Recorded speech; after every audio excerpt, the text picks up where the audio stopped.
ሰላም ጤና ይስጥልኝ። የተወደዳችሁና የተከበራችሁ ክብራትና ክብሯን አድማጭ ተመልካቾች በያላችሁበት የዓለም ጥግ ሁሉ ሰላምታዬ ይድረሳችሁ። አድማጮቻችን፣ ተመልካቾቻችን ለዛሬ ሰኞ ረፋድ ይመጥናቸዋል ያልኳቸው ነጫጭር የአገር ቤት መረጃዎችን ማሰማችኋለሁ። በቅድሚያም አርዕስቶቹን ኤርትራን በሚመለከት በውጭ ሀገር ያሉት የኤርትራ ተቃዋሚዎች ብርጌደናን ሐምዱ በጀርመን ምንድነው የገጠመው የሚለውን አማራ ክልል ላይ ያለውን የጦርነት ውዝግብ እንግዲህ የተለያዩ ቦታዎች ላይ ያሉትን ከተለያዩ ቦታዎች ላይ ተፈናቅሎ በደብረ ብርሃን የሚገኙ ተፈናቃዮችን በሚመለከት መረጃዎች እየወጡ ይገኛሉ። እነዚህንና ሌሎች በሀገራችን ከጦርነት ውጪ ሰላማዊ አካባቢዎች እየደረሰባቸው ያለው ጥቃትን በተለይ ደቡብ ኢትዮጵያን በተመለከተ አንዳንድ መረጃዎች እየወጡ ይገኛሉ። ሌሎችን መረጃዎች ያሰማችኋለሁ። መልካም ሚዲያ ላይክ፣ ሼር፣ ሰብስክራይብ እያደረጋችሁ ፕሮግራሙንም እንድትከታተሉ በአክብሮት ጠይቃለሁ። ቀጥታ ወደ መረጃዎች ነው የማልፈው። መረጃን የሚያስቀድምላችሁ ከላይ ለመጥቀስ እንደሞከርኩት ኢንተርናሽናል ክራይሲስ ግሩፕ በኤርትራ እና ኢትዮጵያ መካከል አውዳሚ ጦርነት ሊነሳ ይችላል ብሏል።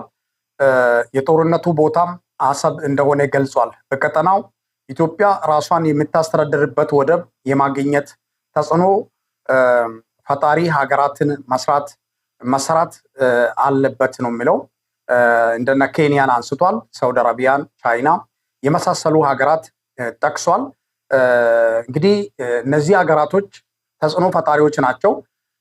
ጦርነቱ ከመነሳቱ በፊት በመነጋገር እና በመወያየት የኢትዮጵያ ጥያቄ ካልተመለሰ በስተቀር ጠቅላይ ሚኒስትሩ በፓርላማ ላይ ለወደብ ብለን ኤርትራን የምንኖርበት ምንም አይነት ምክንያት የለም ብለው ቢናገሩ አንዳንድ ዝግጅቶች ስንመለከት የጦርነት ዝግጅት አለ ሲል ነው ኢንተርናሽናል ክራይሲስ ግሩፕ እንግዲህ አንዳንድ መረጃዎችን በአፍሪካ ዙሪያ እያወጣ የሚያሳውቅ መሆኑ የሚታወቅ ነው። እንግዲህ ይህንን የገለጸው አስመራና አዲስ አበባ እንግዲህ የተንዣበበውን የጦርነት ዳመና በሶስተኛ ሀገር መነጋገር እና ማስቀረት ይቻላል ምን ያለው በትክክል አዎ፣ በመነጋገር በመወያየት ከሰው ልጅ እልቂትና ደም መፋሰስ ማስቆም እንደሚቻል ከዚህ በፊትም ብዙ ጊዜ አንስተናል። ይህንን ጉዳይ 140 ሚሊዮን እና 130 ሚሊዮን ህዝብ ወደፊት የሚመጣው ጀነሬሽን እየጨመረ በመምጣቱ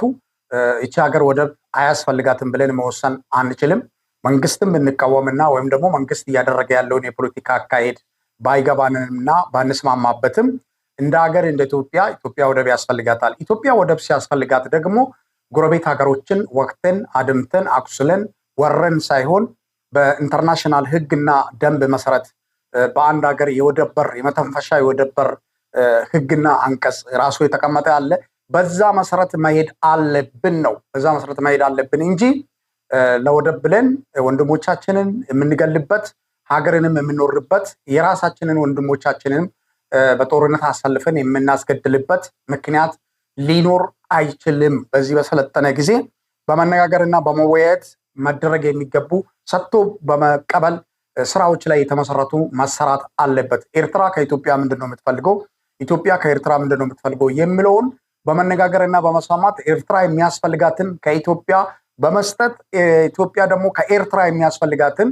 በመነጋገር በፍቅር ላይ የተመሰረተ ስራን ማሰራት አለበት የሚል ነው የሁላችንም ሀሳብ። ሌላው እንግዲህ ኢንተርናሽናል ክራይሲስ ግሩፕ በሌላ መረጃ ካልተነጋገሩ በስተቀር ይላል። ካልተነጋገሩ በስተቀር ወደ ድንበር አካባቢ የተጠጉት ሰራዊት በስህተት አንደኛው ወገን የሆነች አንድ እርሳስ ተሳስቶ ቢተኩስ ቀጥታ ጦርነቱ ይጀመራል ነው የሚለው። እንግዲህ ሰሞኑን አይታችኋል።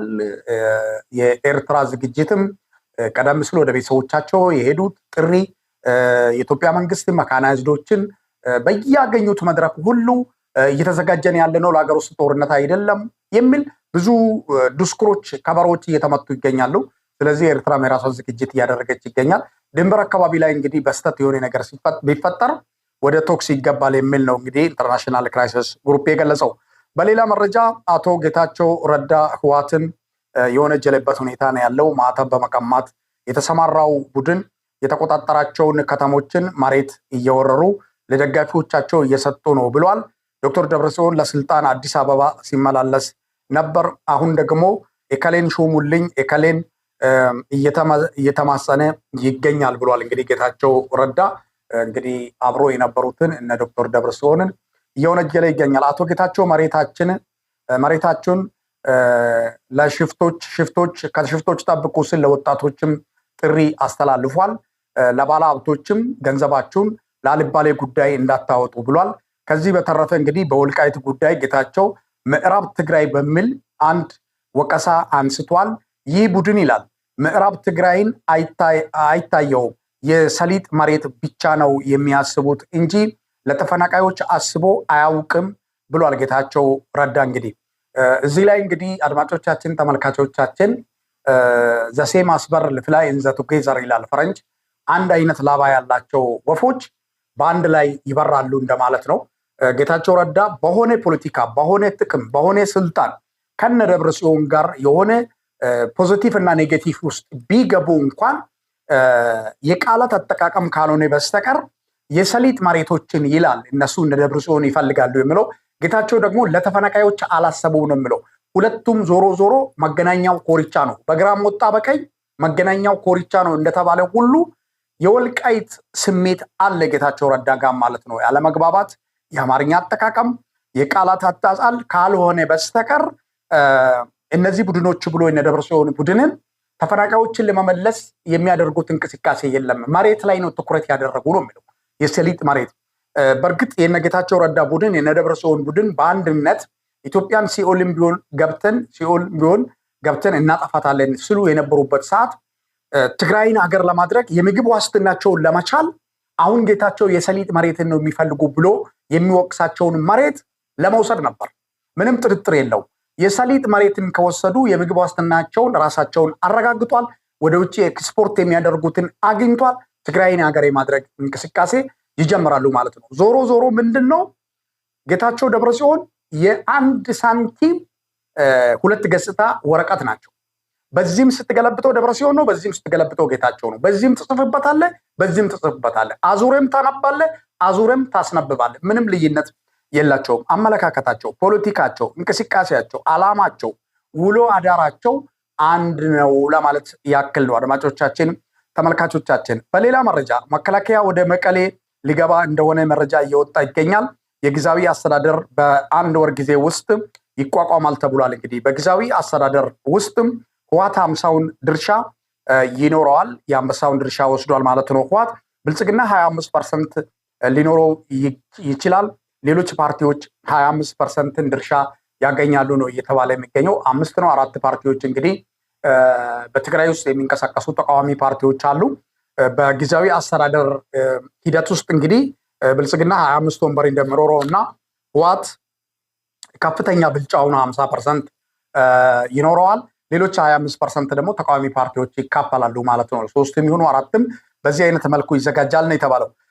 ከዚህ በተጨማሪ እንግዲህ በጀርመን የሚኖሩት ስደተኞች ላይ እርምጃ እየተወሰደ ይገኛል። በተለይ ብርጌድ አልሐምዱ የሚባል በተለያዩ ቦታዎች ላይ እስራኤል ሀገር፣ ጀርመን ሀገር፣ ውጭ ሀገር ባሉ ሀገሮች ቦታዎች ላይም አንዳንድ የጠቅላይ የፕሬዝዳንት ኢሳያስ አፈወርቂ ፌስቲቫሎች፣ ዝግጅቶች፣ የሀገር በዓሎች፣ የገቢ ማሰባሰብ ሂደቶች በሚዘጋጁበት ጊዜ የተለያዩ ቦታዎች ላይ እየተሳፈሩ ውከትና ብጥብጥ ባልሰለጠነ መንገድ የሚያሰሙ ለምሳሌ እንደዚህ አይነት ስራዎችን ሲሰሩ የተመለከትናቸው የለንደን ፋኖዎች አሉ። የለንደን ፋኖዎች ከነሱ የሚለዩበት ዋናው ትልቁ ምክንያት ድንጋይ አይወረውሩም፣ ሰው አይጎዱም፣ ሰው አይፈነክቱም፣ ሰው አያቆስሉም፣ የመንግስት ተቋማትን አይዳፈሩም፣ ከመንግስት ፖሊስ ጋር አይጋጩ። ልዩነቱ ይሄ ነው። ሐሳብህን በነፃነትና በሰለጠነ መንገድ በዲሞክራሲና በዲሲፕሊን የመግለጹ ሂደት ላይ በጣም ዜሮ የሆኑት እነዚህ የኤርትራ መንግስትን ተቃዋሚ ብርጌድ አልሐምዱ የተባሉት ጀርመን ላይ እንግዲህ ቢያንስ ወደ 17 ብርጌድ አልሐምዶች እየታደኑ እንደሚገኙ ተገልጿል። በሽብርም የተፈረጁበት ሁኔታ ነው ያለው። አንድ ሰው እንግዲህ በስደተኛነት ከሀገር ወጥቶ በአንድ ሀገር ውስጥ የፖሊሲና የአገሪቱን ህግና ደንብን ባለመጠበቅ ከፍተኛ ውከትን፣ ሰው መግደልና ሰው ማቁሰልና ሰውን አካለ ጎደሎ በማድረግ የሀገሪቱን ፖሊስ መረበሽ፣ የሀገሪቱን ህግ መናድ በጣም ትልቅ ወንጀል ነው። ስለዚህ የጀርመን መንግስት መግለጫ አውጥቶባቸዋል። ወደ 17 ብርጌድ ንሓምዶችን እያደነ እንደሚገኝም ተገልጿል። እንግዲህ በጀርመን ውስጥ እንግዲህ ከብርጌድ ንሓምዱ አሸባሪ ተብሎም ተሰይሟልም እየተባለ ይገኛል። በሌላ መረጃ አድማጮቻችን፣ ተመልካቾቻችን አዲስ አበባን ጨምሮ ከተለያዩ ሀገራት የሚደረጉ የህዝባዊ በዓል አዲስ አበባን ጨምሮ በተለያዩ ሀገራት የሚደረጉ የህዝባዊ በዓል ፖለቲካ ትርክት ሆኗል ስል አንድ ጥናት አሳውቋል። እንግዲህ በተለይ አድዋን በሚመለከት ወደ ፖለቲካ ያዞሩበት ይሄ የህዝብ በዓል ነው። እነዚህ የህዝብ በዓላቶችን ወደ ፖለቲካ የሚያዞሩበት አይነት እንትን አለ። ይሄ ተቀባይነት የለውም ስል ነው ይሄ ጥናት እየገለጸ የመጣበት ሁኔታ ነው ያለው። እንግዲህ ሰዎች መንግስትና መተረክ ወደ ፖለቲካ እየወሰዱት ይገኛሉ። ይሄ ተቀባይነት የለውም፣ መስተካከል አለበት ስል እንግዲህ አንድ ጥናት ወቅሷል። በሌላ መረጃ በደቡብ ኢትዮጵያ ክልል ጋሞ ዞን የአንድ ቤተሰብ አባላት የሆኑት 2 ህፃናት በቤት ውስጥ አስገብተው ቆልፎባቸው ተቃጥሎ እንዲሞቱ ተደርጓል ነው የተባለው። ጥቃቱን አድራሾቹ በአንድ የቀበሌ ሊቀመንበር መኖሪያ ቤት ላይም ተኩስ ሩምታ እንዳሰሙ ተገልጿል። እንግዲህ እንደዚህ አይነቱ ድርጊቶች ኢሰብአዊ ድርጊት ተብሎ የሚጠሩ ወይም የሚነገሩ ወንጀሎች ናቸው። በሌላ መረጃ በደብረ ብርሃን በተለያዩ አካባቢዎች መጥተው እንግዲህ በመጠለያ ጣቢያ ውስጥ ያሉት ተፈናቃዮች በአስቸጋሪ ሁኔታ ውስጥ ነው ያሉት ተብሏል። የተወጠረላቸው ሸራ በፀሐይ በዝናብ ተበጣጥሷል። የሕክምና ግብአትም ችግር ውስጥ እንደገቡ ተገልጿል። እንግዲህ በተለይ የአሜሪካ ዩኤስኤዲ መቋረጡ ችግር ፈጥሮባቸዋል እየተባለ ይገኛል። እነዚህ ተፈናቃዮች እንግዲህ አብዛኛው ከመከረኛው ወለጋ፣ ሌሎች ደግሞ ከአዲስ አበባ ተፈናቅለው ነው የመጡት። መንግስት ወደ ወለጋ ትመለሳላችሁ እያለን ይገኛል። በፊት የሄዱት ታጣቂዎች እንደገደሏቸው፣ ሌሎችም አምልጦ እንደመጡ እነዚህ ደብረ ብርሃን ውስጥ ያሉት ተፈናቃዮች እየገለጹ ይገኛሉ። ወደዛም መሄድ አንችልም ነው የሚሉ። በሌላ መረጃ በአማራ ክልል አዊ ዞን ዳንግላ በተደረገው ውጊያ በተለይ ደለሳ በተባለው ቦታ በርካቶች ሚሊሻ ሞትና ቁስለኛ ሆኗል።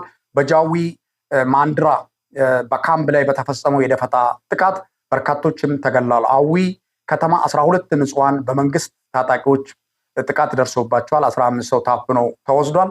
በጃዊ ፈንድቃም ከተማ በካምፕ ላይ በደረሰው የደፈጣ ጥቃት በርካታ አድማ ብተና እንደተገደለ የመረጃ ምንጮች መረጃን አድርሶናል። አድማጮቻችን፣ ተመልካቾቻችን አጫጭር መረጃዎች እነዚህን ይመስሉ ነበር። መልካም ሚዲያን ላይክ፣ ሼር፣ ሰብስክራይብ እያደረጋችሁ የአድማጭ ተመልካቾችን ቁጥር እንድታበዙ በአክብሮት ጠይቃለሁ። በተመሳሳይ ፕሮግራም የግንባር መረጃ እንገናኛለን። መልካም ቀን።